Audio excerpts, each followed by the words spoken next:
Hello guys, अस्सलाम वालेकुम। राज.com से मंगवाया हम लोगों ने एक पार्सल, जो कि ये चुड़ियाओं के घर हैं। मैं इसको ओपन करके दिखाता हूँ। ये बहुत क्यूट क्यूट से बने हुए हैं और इसके ऊपर कलरिंग भी बड़ी प्यारी हुई है। थोड़े से मल्टी कलर टाइप के हैं और बहुत औसम से लगेंगे। मैं इसको अभी लगा कर भी दिखाता हूँ। तो इस तरीके से आप अपने घर पे भी लगा सकते हैं, जिसमें आराम से मतलब कोई भी जानवर हो, कोई भी परिंदा हो, वो अपना घर वगैरह बना सकता है। तो उसके लिए हम लोगों को थोड़ा सा कुछ ना कुछ करना चाहिए।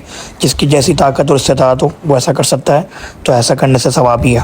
फाइनली इसको मैंने हैंग आउट कर दिया है। तो ये छोटी सी वीडियो आप लोगों के इन्फॉर्मेटिव के लिए है। Like, subscribe share. अल्लाह हाफ़िज़।